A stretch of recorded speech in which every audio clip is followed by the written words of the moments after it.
د دوو اخترونو منځ کې چې څوک واده کوي دا خبره غلطه ده چې د دوو اخترونو منځ کې واده به نه کوي، دا سپیري یا نکاح به نه تړي، دا سپیري. حضرت عائشہ صدیقه رضی اللہ عنہ فرمائی دا ګورې رواج د هغې زمانې نه را روان دی، د هغې زمانې اوسنی رواج نه دی. وی خلک وایي چې د دوو اخترونو په منځ کې به نکاح نه کوي، واده به نه کوي. وی زما نکاح د دوو اخترونو په منځ کې شوی ده. عائشہ بیبي فرمایي او وی زما نه بختوره ښځه بله کمه ده، که دا سپیره وی نو بیا به زه بختوره نه وي. وی زما نه زیاته بختوره ښځه بله نشته او په خاوند زما نه زیاته ګرانه ښځه هم بله نشته. نو دا رواج صحابه ختم کړی دی، مونږ یې نه ختمو. د اخترونو په منځ کې نکاح هم کولی شي، د اخترونو په منځ کې واده هم کولی شي، او دا د پیغمبر علیه السلام سنت هم دی. د عایشې بیبي سره داسې شوي دي.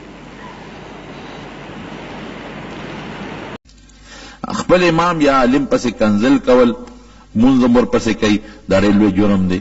دا علماء توهین که مطلق عالم پسې څوک کنزل کوي شامل کړي دی، کافر کیږي په دې باندې. دا علماء توهین ډېره لویه ګناه ده، او که یو عالم سره دې روانه ده، عالمانو سره خو روانه راول په کار هم نه ده. که ته داسې باندې ګیلمن یې نو ورسره ولاړ شه، کښېنه ورسره چې یو سړی تا ته دین ښیي، تا ته خدای ته رسوي، ستا نه مخکې ولاړ د هغه په برکت تا ته 19 منځونه د جمع نصیب کېږي، نو خو هم ډېر احترام یې پکار دی. د بدقسمتۍ نه د یو دین کې عیسایان وګورئ که یهودیان وګورئ، هغوی د خپلو مذهبي مشرانو دونه قدر کوي چې د حد نه وتي.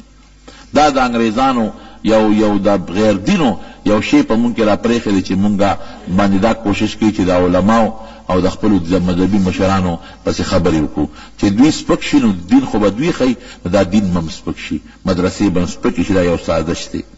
سړي متیاز یې تشي کړي، نو استنجا کې صرف د متیازو هغه ځای وینځل پکار دی. ټوله استنجا ضروري نه ده، د شا د طرف هلې ضروري وي چې لوی او دسمات یې کړي، او سړي نه تش هوا تلي باد، نو هغه باندې استنجا هم نشته، هغه به صرف چارهدام کوي.